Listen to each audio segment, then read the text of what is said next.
नमः श्रीवर्धमानाय निर्भूतकलिलात्मने सालोकानां त्रलोकानां यज्ञादर्शनाय ते। बोले पंच परमेष्ठी भगवान की, अनंतानंद से परमेष्ठी भगवान की, मूलनायक पार्श्वनाथ भगवान की, शांतिनाथ भगवान की, शशनायक महावीर भगवान की, ओमकेश्वर बाहुबली भगवान की, 24 तीर्थंकर भगवंतों की, आचार्य श्री कुंद गुरुदेव की, आचार्य श्री संत जी स्वामी की, आचार्य गुरुदेव श्री देवानंद जी महाराज जी की, हम गुरुदेव श्री जयवीर जी महाराज जी की, समस्त आचार्यों की, तीन करोड़ 9 करोड़ महाराजों की, राजस्थान की निवासी माता की, जैन धर्म की, देश्यामि समीचीनं धर्मं कर्म निवर्हणं संसारदुःखतः सत्त्वान् योगरत्युत्तमैः सुखे सद्रष्टज्ञानवृत्तानि धर्मं धर्मेश्वरादिव यदीयप्रत्यनीकानि भवन्ति भवभक्तते श्रद्धानं धर्मान्तानां प्राप्तासन्तपूर्णतां विमूढाघोरमष्टाङ्गं सम्यक् दर्शनमस्मयम् आप्तेनो चिन्मदोषेण सर्वैर्जीवागमेशिना कवितव्यं नियोगेन नान्यतायाश्च काले शुक्तिपाशादरातङ्क जन्मान्तङ्क भयस्मया रामद्वेषुमोहाश्च यस्यात्तः स प्रकीर्तते परमेष्टि परं ज्योतिर्विलासो विमलकृते सर्वज्ञो नागिमध्यान्तः सावशास्तुफलायते अनात्माकं विनहरावै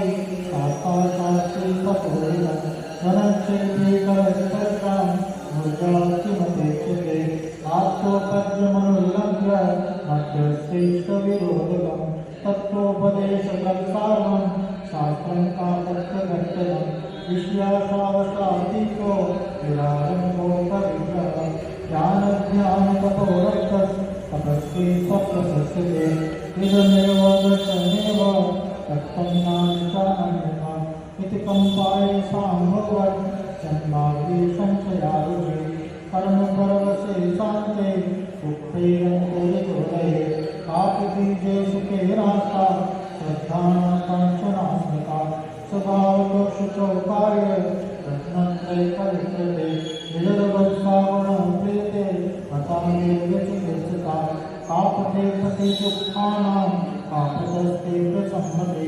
असंकीर्तेरनुर्कीर्ते अमूढदृष्टिरुच्यते स्वयं शुद्धस्य मार्गस्य बालाशक्तिजनाश्रया वाञ्छितां यत्र मान्यन्ते तद्वदन्त्युपगूहनं वैष्णवकरणावापि चरतां सर्वमस्मरे प्रत्यवस्थापनं कार्ये प्रतीकर्ममुच्यते स्वयुक्तानुमति सद्भाव समासादेतु चैतवा प्रतिपद्ययथा योगं वात्सल्यमभिनन्द्यते अज्ञानतिम्रव्याप्ते अपाकृत्यभावनं जीवशासनं महात्म्यं प्रकाशशास्त्रभावनं तावनन्दं चौरङ्गे ततो नन्तुमति स्मृता उद्यानस्तुतियेति देवदेवती मता ततो जिनेन्द्रभक्तोऽन्यो वारीशेनस्तकर्तः विष्णुस्तुवदनामश्च शेषोरक्षतामृतः नाम निर्मलं चेतुं दर्शनं जन्म संस्कृतिं नैमि मंत्रोच्चरो न्यून निहते विषयेतिना आपको अब यहाँ तक हो गया था 21 नंबर की गाथा तक हो गया था। सम्यक दर्शन की 8 अंगों और इस 8 अंग में प्रसिद्ध जिनका भी उल्लेख है उनका कथा के साथ अपन ने चर्चा किया।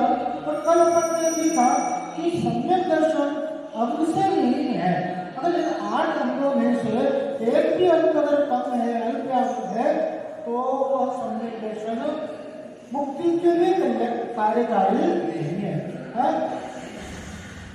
अब यहाँ पर अपन इस सम्यक दर्शन का स्वरूप जाना, तो आचार्य ने क्या कहा, श्रद्धा नाम परमार्था नाम मापकागम तपोव्रता त्रिमूढ़ागोणमस्तांगम सम्यक दर्शन मस्मय।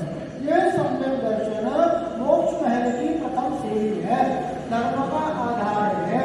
और हमें सम्यक दर्शन को शुद्ध कर, ये शुद्ध सम्यक दर्शन जो कि आपका तपोव्रता यानी देव सहज गुरु सच्चे देव शास्त्रों के प्रति श्रद्धान। और वो कैसा श्रद्धान है?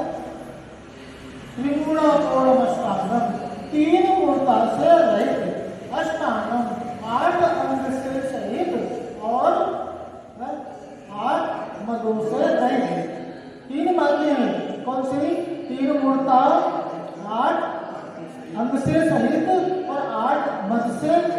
तो 8 अंगों के बारे में हमने जान लिया। अब यहाँ पर 3 मूर्ता की चर्चा चलनी है। तो सबसे पहला कौन सा? लोक। 3 मूर्ताएं कौन सी होती है? लोक मूर्ता, देव मूर्ता और गुरु मूर्ता। इन 3 मूर्ताओं में से आज हम 22वें गाथा के माध्यम से लोक मूर्ता की चर्चा, लोक मूर्ता के स्वरूप को पर जानेंगे। सर्वप्रथम अपन उच्चारण करते हैं आपदा। 22 नंबर की गाथा। आपदा सागर स्नान मुच्च सिक्तास्नान। आपदा सागर स्नान मुच्च सिक्तास्नान। आपदा सागर स्नान मुच्च सिक्तास्नान। अब अगला है गिरिपातोनि पातश्च। गिरिपातोनि पातश्च। गिरिपातोनि पातश्च। लोकमूलम लोकमूलम लोकमूलम निगद्यते निगद्यते निगद्यते। आपदा सागर स्नान मुख्य सिक्तास्नान। आपदा सागर स्नान मुख्य सिक्तास्नान। आपदा सागर स्नान मुख्य सिक्तास्नान। गिरिपातोनि पातश्च लोकमूलम निगद्यते। गिरिपातोनि पातश्च लोकमूलम निगद्यते। गिरिपातोनि पातश्च लोकमूलम निगद्यते। आपदा सागर स्नान मुच्च सिक्तास्नान। गिरिपातोनि पातश्च लोकमूलम निगद्यते। आपदा सागर स्नान मुच्च सिक्तास्नान। गिरिपातोनि पातश्च लोकमूलम निगद्यते। आपदा सागर स्नान मुच्च सिक्तास्नान। गिरिपातोनि पातश्च लोकमूलम निगद्यते। अब लोकमूलम धर्म का संबंध किससे? सम्यक दर्शन से है। और वो धर्म कैसा है? धर्म की परिभाषा क्या जाने अपने? धर्म कर्म निवारणम संसार मुक्तः सत्वां यो धर्त उत्तमे सुखे। जो कर्म का नाश करने वाला हो और संसार के दुखों से छुड़ा करके उत्तम सुख में स्थापित करके उत्तम सुख की प्राप्ति करा दे, वह कर्म है। लेकिन होता क्या है कि मान्यता या किसी की क्रिया को देख करके उसी का अनुकरण करते। हालांकि इसका कहीं शास्त्रों में उल्लेख नहीं है, कहीं वर्णन, कहीं आदेश नहीं आता कि धर्म का ऐसा पालन करो।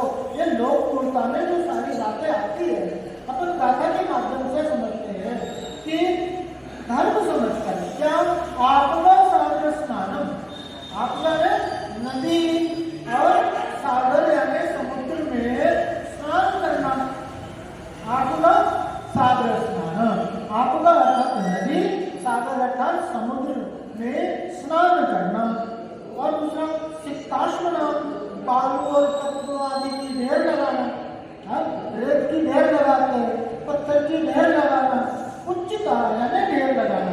गिरिपात, गिरि अर्थात पर्वत, पर्वत से कूदना, पर्वत से गिर जाना, पर्वत से कूद जाना। और अग्निपात, अग्नि में गिरना या अग्नि में पर चलना। क्रियाएं क्या कहलाती है? लोक मूर्ता के अंतर्गत आती है। मूर्ता अर्थात अज्ञानता, मूर्ता अर्थात मूर्खता, जिसका कोई अर्थ नहीं है, जो रूढ़िवादी हो, जो है ना बस देखा देखी, जो मतलब उसका कोई परिणाम निकलने वाला नहीं है, जिस क्रिया को करने से कोई भी अर्थ नहीं, उसका कोई भी परिणाम नहीं, उसका कोई भी फल नहीं है, अनर्थक क्रिया है जो, वो सब क्रिया क्या कहलाती है? लोक मूर्ता के अंतर्गत आती है। और कई लोग क्या करते हैं? नदी आदि में स्नान करते, समुद्र में स्नान करके अपने आप को पवित्र मानते हैं। अब यहाँ पर कहते हैं यहाँ कितने शांति लोग हैं जो स्नान करके अपने को पवित्र मानते हैं, मैंने स्नान करूंगा तो मैं पवित्र हो जाऊंगा। अतः ज्ञानियों को आत्म ज्ञान पूर्वक विचार करना चाहिए। जो आत्मा है वह अमूर्त है, उस तक तो स्थान पहुंचता ही नहीं है, और जो शरीर है वो महापवित्र है। इसके स्पर्श से पवित्र चंदन, गंगा जल, पुष्प आदि भी स्पर्श करने योग्य नहीं रहते। शरीर की पवित्रता से कुछ होने वाला नहीं, शरीर पवित्र हो भी नहीं सकता। और आत्मा जो है, स्नान करने से उस आत्मा को अर्थात मुझे वह जल स्पर्श भी नहीं करता। आत्मा क्या पीली होती है क्या? आत्मा जब पानी में धो देंगे धुलने का कोई पदार्थ है क्या? शरीर अपवित्र है। शरीर का स्वरूप क्या? कि सागर के जल से शुचि की है तो भी शुद्ध न हो। समस्त सागर का जल भी लगा देंगे ना तो ये शरीर शुद्ध होने वाला नहीं है, ये शरीर पवित्र नहीं होने वाला। कितना भी गंगा में नहाओ, कितना भी नदी आदि में नहाओ, लेकिन यह शरीर कैसा है? स्वभाव से अपवित्र है। और मेरी पवित्रता का संबंध तो किससे है? आत्मा से है। भाई मन की पवित्रता का नाम धर्म है। शरीर को धोने से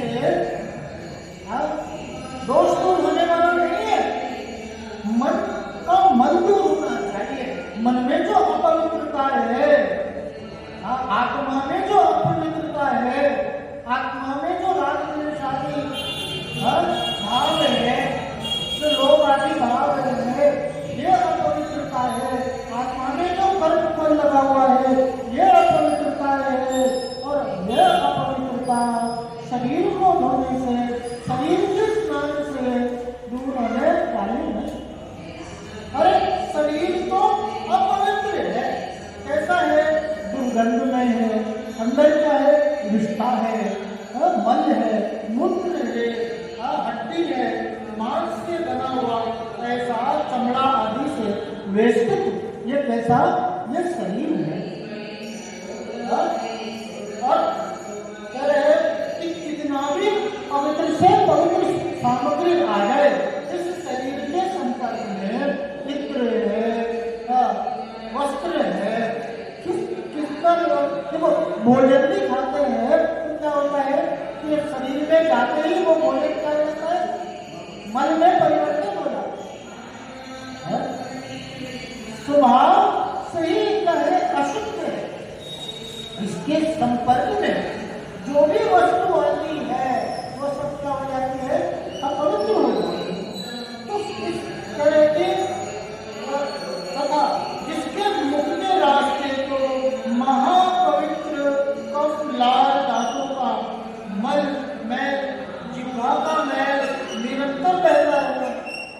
जो मुख द्वार है उसमें से कफ है, दांतों में मैल है, जिह्वा में मैल है, ये निरंतर बहता रहता है। आप देखो कि कोई खाने की वस्तु है, खाने की वस्तु है और वो कोई व्यक्ति खा रहा है और सामने वाला उसकी तरफ देखा तो उसने क्या किया कि मुंह में जो दिया हुआ था ना रसगुल्ला या जो वो निकाल करके और सामने वाला तो खाएगा। अब वो खाएगा सामने वाला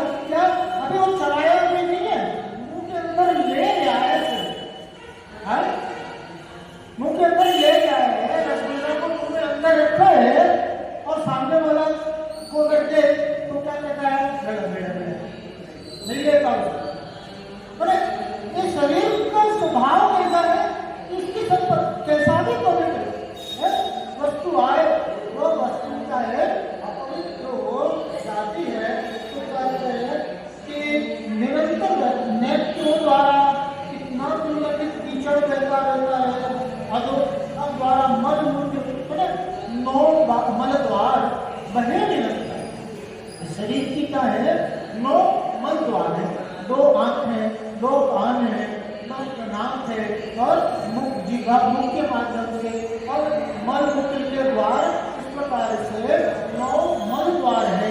शरीर से कैसा दुर्गंधित पसीना बहता रहता है, तो इस शरीर का स्वभाव है।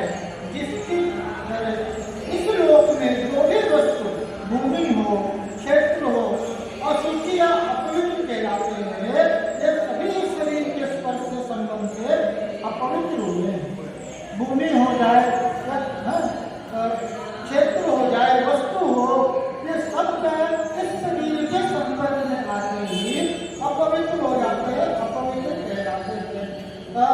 कोई कपड़ा पहनने से, कोई बाहर गिरने से, कोई जूठन फेंकने से अपवित्र क्षेत्र मानते हैं। किसी जमीन पर छेद पर इस शरीर का जो चमड़ा है वो गिर जाए, फेंक दे कोई, तो वो स्थान कैसा हो जाता, अपवित्र हो जाता।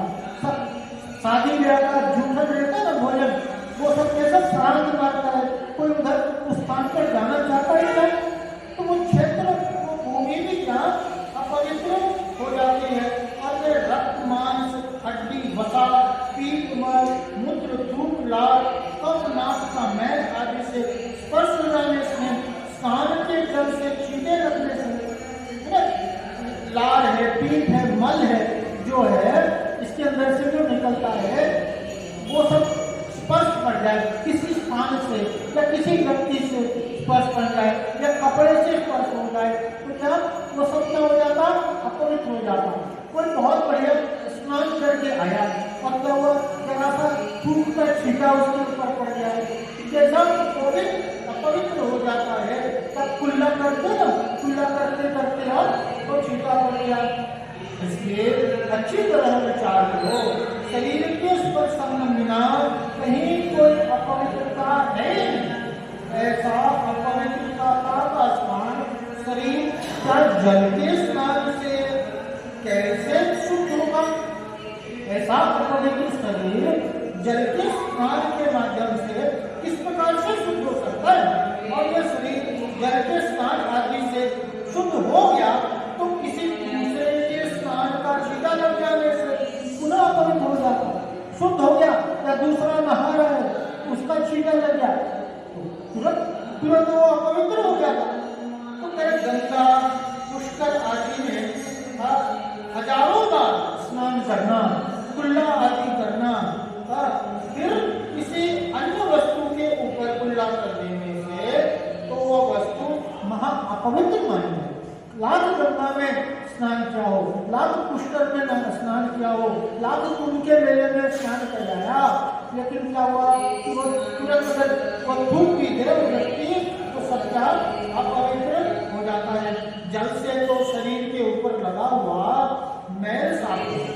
जल से क्या होगा, शरीर के ऊपर जो मैल आदि लग गया है, गंदगी कीचड़ लग गया है, वह जल से साफ हो जाएगा।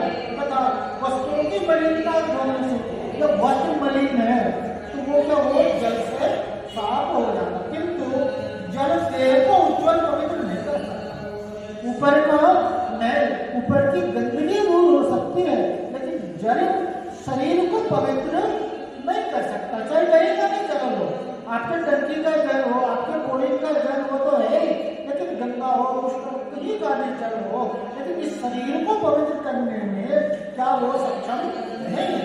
जैसे कोयला को जो हो तो मलिनता ही प्रकट होगी। कोयला होता ना कोयला, और कोयला को क्या करना, धोते हैं पानी से, कितना भी धो तो उसका कालिक पर ही निकल करके आता है, बाहर आता है। उसी प्रकार से कि स्नान करने से पवित्र मानना वह तो तीव्र विख्यात है। मैंने स्नान करके और स्वयं को पवित्र मानना यह घोर विख्यात है। इसका धर्म से कोई भी संबंध नहीं है। और भी विचार करो, जगत में जल बराबर अपवित्र कोई भी नहीं। अभी तो शरीर की बात हो रही थी, जिस जल से तुम पवित्र होना मानते हो वो जल भी तो अपवित्र है, क्योंकि निरंतर मेढक कछुआ सर्प है, उदरा, गस्परा, मक्खी, मच्छर, अनेक जीव नित्य उसमें मरते हैं। नदी आदि में, नाला आदि में, यहाँ पर तुम स्नान करते हो, उसके अंदर जीव कैसे है? मक्खी, मच्छर, कीड़े मकोड़े, मेंढक आदि उसमें मर रहे हैं, उसमें भी वो विस्तार आदि करते हैं। तो वो कैसा है?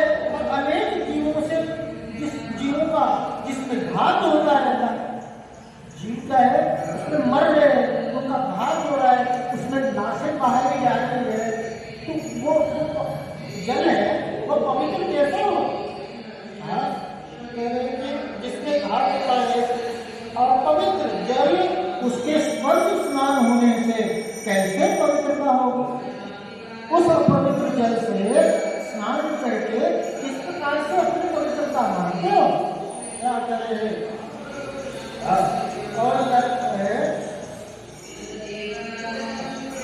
गंगा की नदियों में करोड़ों मनुष्यों का मल मूत्र, रक्त, मांस, कीचड़ तथा मृतक मनुष्य स्त्रियों के कलेवर घूमते रहते हैं। गंगा की नदी में क्या करते हैं? लाश को संभालने करते हैं, मरे हुए उसमें जीव जंतु उसमें बहते रहते हैं, उसमें कीचड़ है, मूत्र है, उसी में लोग नदी में भी तो जाकर के पेशाब करते हैं, वही मल आदि पड़ा हुआ है, तो कीचड़ आदि है, ऐसे कलेवर घूमते रहते हैं। उस गंगा जल को कैसे पवित्र मानना हो?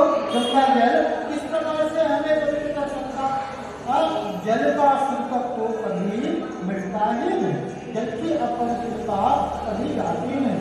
काम करते अब यहाँ कर रहे हैं कि शुचिपना दो प्रकार, शुद्धता का यहाँ पर वर्णन किया, और वो शुद्धता दो प्रकार की है, एक लौकिक और दूसरा लोकोत्तर, जिसको अलौकिक भी कह सकते हैं। एक है लौकिक शुद्धता और एक पारमार्थिक शुद्धता, आंतरिक शुद्धता। वहाँ जिसका कर्मबल कलंक दूर हुआ, ऐसे आत्मा का अपने स्वभाव में स्थित रहना, वह लोकोत्तर सूची बने। क्या? जिससे कर्म मल दूर हो, कर्म नष्ट हो। मल वास्तव में क्या है? ये बाह्य मल नहीं है, ये शरीर में मैल लग जाए। अगर शरीर का मैल अपवित्रता होता तो मुनिराज के शरीर पे तो मैल की पट्टी लगी रहती है, क्योंकि उनका क्या स्नान नाम का महाव्रत होता है, वे स्नान नहीं करते, अब उनके ऊपर मैल लगा रहता है, तो वो मल मैल नहीं है। असली मैल क्या है?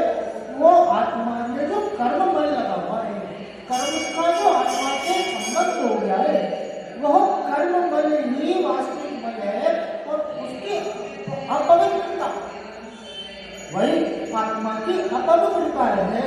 और वह अपवित्रता किस प्रकार से दूर होगी? आंतरिक शुचिता से। वो आंतरिक शुचिता यानी आत्मा का अपने स्वरूप में रमण करना, आत्मा का ध्यान करना, आत्मा में लीनता ही सच्ची पवित्रता है।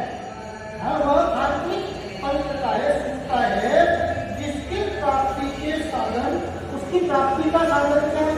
किस प्रकार से आंतरिक शुचिता है? वो सम्यक दर्शन आदि, सम्यक दर्शन, सम्यक ज्ञान, सम्यक चारित्र क्या है? आंतरिक पवित्रता का साधन है। सम्यक दर्शन परद्रव्य से भिन्न आप में रुचि सम्यक को बना है।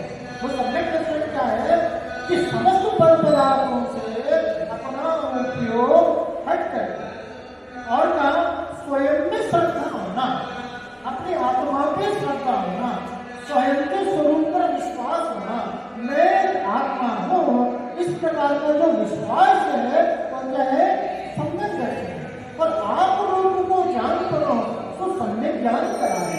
अपने आप को आत्मा जानना यही क्या है? सम्यक कराए। समस्त पदार्थों में से अपनी आत्मा की पहचान, अपनी आत्मा को जानना, यह क्या है?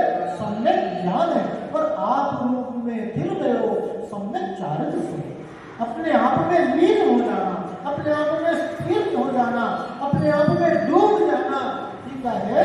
सम्यक चारित्र है। और ये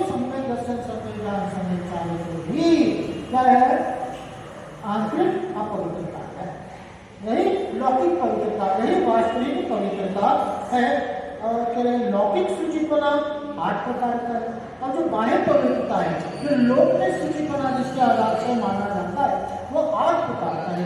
काल शौच, भस्म शौच, अग्नि शौच, मृतिका शौच, गोमय शौच, जल शौच और पवन शौच और ज्ञान शौच, ये 8 प्रकार की शुचिता शुद्धता की चर्चा आती है। समय की शुद्धता होती है, राख आदि भस्म आदि लगा लेते हैं, वो शुद्धता। इस प्रकार से 8 प्रकार की शुद्धता मानी जाती है। लौकिक जनों द्वारा व्यवहार की इस शौच के छोड़े देने से बड़ा अनर्थ हो जाएगा, हीन आचरण की ग्लानि नहीं रह जाएगी, सभी वेद ये समझ। लौकिक ये नहीं कह रहे कि तुम जल से स्नान करना, गंगा में स्नान करना छोड़ दो, यहाँ इस बात का निषेध नहीं कर रहे। तुम जल से स्नान करना, भस्म आदि लगाना, लेकिन 8 प्रकार की लौकिक शुद्धता की बात करी, इनका त्याग करने की बात इनको नहीं करने के लिए नहीं कहा, इनका निषेध नहीं किया, क्योंकि इनका निषेध करने से क्या होगा कि जो हीन आचरण वाले, जो है ना, जिनका आचरण कैसा है ही नहीं, जो पापी है, जो वो कैसा है स्वभाव से, जिनका आचरण कैसा है अपवित्र है, पाप रूप है, ग्लानि करने योग्य है, वो सब क्या हो जाएगा, दूर हो जाएगा, सभी समान हो जाएंगे, कोई भेद नहीं रह जाएगा, पापी और धर्मी में कोई भेद नहीं रह जाएगा, करने और अकरने योग्य कार्य का भेद नहीं रह जाएगा। यहाँ पर कह रहे हैं कि यह सारी क्रियाएं त्यागने योग्य नहीं है, परमार्थ भी नष्ट हो जाएगा। फिर जब पाप और पुण्य में, सत्कार्य और दुष्कार्य में कोई भेद ही नहीं रहेगा, अच्छे और बुरे व्यक्ति का कोई भेद नहीं रहेगा, आचरण में सब समान हो जाएंगे, तो क्या हो जाएगा, परमार्थ का, कल्याण के मार्ग का लोप हो जाएगा। और क्या करें, इसलिए लोग अनादिकाल से बाह्य शुचिता को अपनाकर मन की ग्लानि निकाल लेते हैं।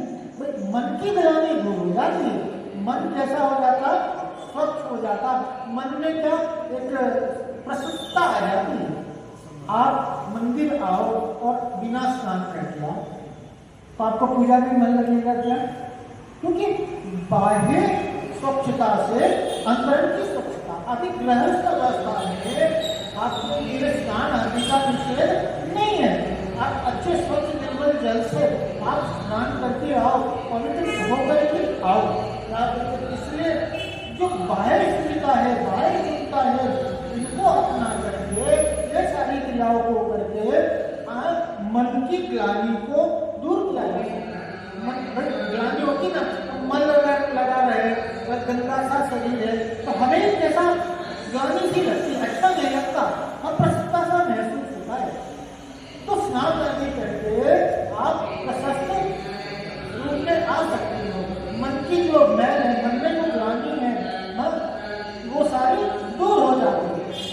इसलिए बाहर स्नान आदि करना चाहिए। जगत में कितनी वस्तुएं जो समय बीत व्यतीत होने से शुद्ध मान लेते हैं, बहुत सी वस्तु है जो समय बीत जाता है तो शुद्ध हो जाती है। जैसे रजस्वला स्त्री, रजस्वला मतलब समझते हैं ना, वो स्त्री आदि के जो मासिक धर्म होता है, तो वो 3 दिन के बाद वो स्त्री भी कैसा होगा, वो शुद्ध मानी जाती है। वो घर के कार्य, मंदिर के पूजा आदि कार्य को वापस से करने लगती है, किंतु शरीर को किसी काल में शुद्ध नहीं मानते हैं। शरीर क्या है, वो किसी काल में भी शुद्ध है। कितने ही झूठे धातु के बर्तन राख से मानने से शुद्ध मानते हैं। झूठे धातु का बर्तन है ना, तो बर्तन कैसे थोड़ा सर्फ आदि से, राख आदि से साफ कर लिया तो वो बर्तन शुद्ध हो गया। परंतु शरीर का राख भस्म आदि लगाने से शुद्ध हो सकता है? नहीं होता। कितने ही धातु के बर्तन करें, शुद्ध आदि द्वारा प्रयोग में ले गए हो, तुम्हें अग्नि में डालने से शुद्ध आदि जो है वो बर्तन का उपयोग करे, तो वो अग्नि में डालने से वो बर्तन क्या शुद्ध माना जाता है। परंतु शरीर को अग्नि के संसर्ग से भी शुद्ध नहीं होगा। मन मूत्र आदि का स्पर्श मिट्टी के से धोने से शुद्ध मानते हैं, परंतु शरीर क्या है, मिट्टी से धोने से भी शुद्ध नहीं होता। इसलिए शरीर को 8 प्रकार की लौकिक शुचियों द्वारा शुद्ध नहीं होता। 8 प्रकार की जो शुद्धता है, शरीर कितना भी आप उपाय कर लो, शरीर कभी भी शुद्ध को प्राप्त नहीं होता, शरीर कभी शुद्ध नहीं होता।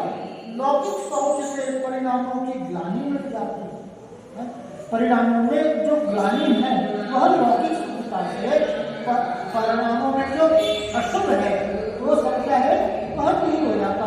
व्यवहार की उज्ज्वलता देखकर कुल की उच्चता का ख्याल में आता है, किंतु यह शरीर को पवित्र, व्यवहार में जो शुद्धता है वो कैसा, जो शुद्ध रहते हैं, जो पवित्र रहते हैं, नहाए धोए अच्छा, पहने हुए अच्छा वस्त्र आदि बढ़िया, तो उससे क्या मतलब मालूम होता है कि ये ऊंचे कुल के हैं, इससे परिवार से संबंध रखते, अच्छे घराने के, अच्छे घर के लोग क्या मैले कुचेले रहते हैं, साफ सुथरा अच्छा बढ़िया कपड़ा पहने हुए, स्वच्छ साफ रहते, तो उससे क्या समझ में आता है कि ये क्या है, उच्च कुल के हैं, अच्छे घराने से, अच्छे परिवार से है। और इसलिए शरीर को सब प्रकार से अपवित्र ही है। इस शरीर में रहकर, आप क्या कह रहे देखना, सुनना बड़े ध्यान से, इस शरीर में रहकर के आत्मा पराया धन और पराई स्त्री के प्रति वह रहित और जीवन की यातना से रहित हो जाए, तो हाय मान से यह मलिन शरीर भी देवों द्वारा महा पवित्र हो जाया करता है। इस शरीर को पवित्र करने का अन्य कोई कारण नहीं। क्या कह रहे हैं कि यह आत्मा पराया धन, दूसरे की संपत्ति, दूसरे का धन, दूसरे की सामग्री हड़पने का विचार, उस पर बुरी नजर, और दूसरे की स्त्री पर बुरी नजर, और इससे अगर मलिन होने से बच जाए, यह आत्मा में पहला तो क्या है, पहला दूसरे का धन संपत्ति, दूसरा दूसरे की स्त्री, और तीसरा क्या, जीवों की विराधना। भाई जो एकेंद्रिय आदि जीव भी है वो भी कैसे है, मेरे समान है। जिस प्रकार से मेरे को कष्ट की अनुभूति होती है, उस प्रकार से वो भले ही चीटी बच्चर आती है, लेकिन उसको भी क्या है, कष्ट और पीड़ा होती है। तो मेरे माध्यम से किसी भी जीव को कष्ट नहीं पहुंचे। इस प्रकार से जीव की विराधना से रहित, जिसके अंदर में यह तीनों बातें होती है, तो आचार्य क्या कह रहे हैं कि वह शरीर भी पवित्र हो जाता है, देवों द्वारा पूज्य हो जाता है। कौन कहा, आचार्य पद्मनंदी। पद्मनंदी पंचपुस्तिका नामक ग्रंथ है, उसमें आचार्य पद्मनंदी जी कहते हैं कि जो आत्मा दूसरे के धन, दूसरे के संपत्ति पर बुरी नजर जिसकी नहीं हो, उससे रहित हो, और दूसरे की स्त्री पर बुरी नजर नहीं हो, और क्या, जीवों की विराधना से रहित हो, तो वो आत्मा भी, वो आत्मा को धारण करने वाला शरीर भी क्या हो जाता है, पवित्र हो जाता है, पूज्य हो जाता है। इसलिए शरीर को 8 प्रकार से लौकिक शुचियों द्वारा शुद्ध नहीं होता। ऐसा शरीर को अन्य कोई कारण है ही नहीं, और कोई कारण के द्वारा तो शरीर की पवित्रता नहीं हो सकती। जिसकी निकटता से सुगंधित पुष्पों का मल, चंदन आदि पवित्र पदार्थ भी न छूने योग्य हो जाता है। विष्णा मूत्र आदि संपर्क से पवित्र वस्तु भी है ना, वह क्या अपवित्र हो जाती है। और जिसको पवित्र करने की बात है, जो वास्तविक में पवित्रता का जिससे संबंध है, वो आत्मा क्या है, स्वभाव से ही पवित्र है। जिसका स्वभाव पवित्र होगा वही तो अपने पवित्र स्वरूप को पाएगा। इस प्रकार से शरीर का स्वभाव क्या है, अपवित्र है, किसी भी प्रकार से उसे पवित्र नहीं किया जा सकता।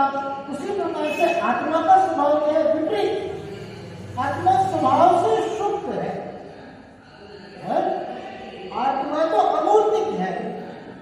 ये शरीर दिखता है लेकिन आत्मा क्या है? दिखते है। इन इंद्रियों के माध्यम से उस आत्मा को नहीं जाना जा सकता। ये आंखें उस आत्मा को नहीं देख सकती है क्योंकि वो अमूर्तिक है, उसका कोई रूप नहीं है। मूर्ति तो वो होता है जिसका कोई रूप हो, जिसका कोई रंग हो, जिसका कोई आकार हो। तो आत्मा का न कोई रूप है, न कोई रंग है, न किसी प्रकार का आकार है। एक अपेक्षा से है ये बात, वह अमूर्तिक है। उस तक जल की पहुंच ही नहीं है। जल से जिस आत्मा को शुद्ध करने की बात कर रहे हैं वह जल का तो संपर्क उससे होता ही नहीं।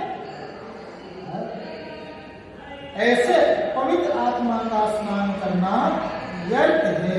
यह शरीर अपवित्र ही है, वह स्नान करने से कभी पवित्र होता है। अब स्नान के संबंध में अपनी विचारधारा स्पष्ट हो गई कि स्नान करने से कभी भी यह शरीर पवित्र नहीं होने वाला और पवित्रता का संबंध आत्मा से है, आंतरिक पवित्रता से है और वह आत्मध्यान के माध्यम से, रत्नात्रय के माध्यम से उस आत्मा के पवित्र स्वरूप को प्राप्त किया जा सकता है। यह नदी आदि बाहर स्नान करने से धर्म मानना यह है लौकिक मूलता के अंतर्गत आता है। और दूसरा क्या कहा? बालू पत्थरों आलू की ढेर लगाना। रेत होता है ना, रेत। अब कोई रेत के ढेर लगाने लगा। रोड में रेत पड़ा हुआ था तो उसकी कोई किसी व्यक्ति ने एक किनारे भाई लोगों को चलने में तकलीफ होगी या रेत काम में आ जाएगा तो उसने क्या किया? सारा रेत इकट्ठा कर दिया। तो किसी लोगों ने क्या समझा? अच्छा कार्य है, उसको धर्म मान करके रेत को इकट्ठा करने लगे। पत्थर इकट्ठा करना, पत्थर जमा देना, पत्थर पे पत्थर आप देखो सौंदर्य में, धर्मस्थल में जाकर के देखोगे तो क्या वहां पर लोग पत्थर के ऊपर, पत्थरों के ऊपर। अब उनका क्या मानना है? इसमें धर्म है, इसमें मनोकामना पूर्ति होती है, आदि जो भी मान्यता है। लेकिन ये सब क्या लोग होता है? अगर पत्थर का ढेर लगाने से मनोकामना की पूर्ति होती तो मेरे किए का क्या अर्थ है? मेरे द्वारा अच्छे बुरे जो कर्म किए गए वह कर्म का परिणाम अगर पत्थर के ढेर लगाने से, रेत के ढेर लगाने से दूर होता हो। कोई पाप करे, खूब पाप करे और जाकर के बोले कि मैं नदी में स्नान करूं, तो नदी में स्नान करने से पाप भूल जाएंगे क्या? पत्थर का ढेर लगाने से वो पाप कट जाएंगे क्या? रेत का ढेर लगाने से वो पाप कट जाएंगे क्या? पर्वत से गिरना, ऊंचे पर्वत से क्या कूद गए और लोगों ने ऐसा माना कि पर्वत से कूद गए तो क्या होगा? स्वर्ग में चले जाएंगे। ये सब क्या है? मूर्खता है। और अपनी बात अग्नि में कूद जाना है ना। सती प्रथा थी ना पहले, अब तो बंद हो गई। वो क्या होता था कि सती स्त्री क्या करती थी? अपने पति के जो ना अग्निकुंड में सैया उसकी वहाँ पर उसमें कूद जाती थी। और अभी भी आप देखो लोग अग्नि पर चलते हैं, अग्नि पर कूदना, ये सब क्या है? लोक मूर्ता के अंतर्गत आता है ना। ऐसी क्रिया जिसका कोई अर्थ नहीं हो, जिसमें हित मान लेना। एक बार क्या हुआ कि एक विवाह का आयोजन था, और उसमें भोजन आदि तो बनता ही है। तो भोजन में क्या हुआ कि वो बिल्ली थी, तो बिल्ली का करती कि खीर आदि जो बना उसमें मुँह मार दिए तो सारा भोजन खराब हो जाता। अब लोगों ने देखा कि बिल्ली बड़ा परेशान कर रही है, तो बिल्ली को पकड़ करके क्या किया? उसके ऊपर एक डलिया, टोकरी होती है ना, टोकरी, तो टोकरी के ऊपर बिल्ली रख दी। बिल्ली के ऊपर क्या करे? टोकरी को रख दिया। अब तक दूसरे लोगों ने, उनको तो मालूम नहीं कि बिल्ली के ऊपर टोकरी क्यों रखी हुई है, किस कारण से रखी। तो उन्होंने क्या देखा कि नई परंपरा चालू हुई है कि शादी वादी जब भी हो तो एक बिल्ली पकड़ो। अब जब शादी का कार्यक्रम होता है, जब भी कोई विवाह का कार्यक्रम होता है, एक बिल्ली पकड़ते और बिल्ली पकड़ कर उसके ऊपर टोपी रखते। आप बताओ कि इस क्रिया का कोई अर्थ है क्या?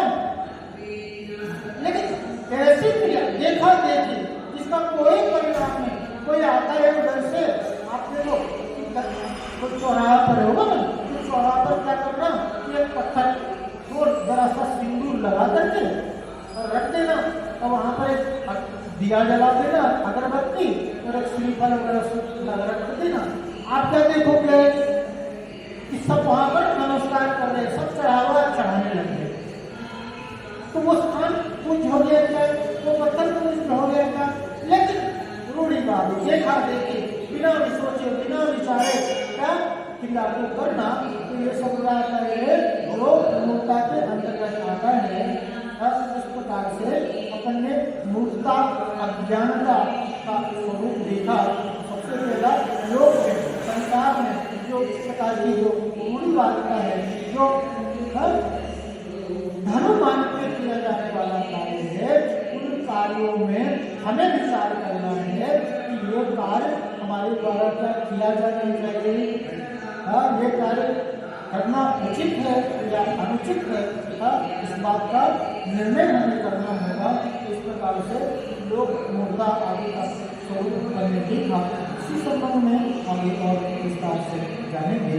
आज हम करते हैं बोले पंच परमेश्वरी भगवान की अनंत से परमेश्वरी भगवान की पार्श्वनाथ भगवान की, शांतिनाथ भगवान की, कपिलनाथ महादेव भगवान की, ओमकेश्वर बाहुबली भगवान की, चौबीस पर्वतों की, आचार्य श्री कुंकुम देव की, आचार्य श्री संत कच्ची स्वामी की, आचार्य श्री देवानंद जी महाराज की, हम गुरुदेव श्री जयदीप जी महाराज की, समस्त आचार्यों की, नौकर महाराजों की, राजस्थान निवासी माता की, जैन गुरु की जवानी के ज्ञान से सूझे लो कालो, सोआए तक सदा देश हो लो, वाणी भारत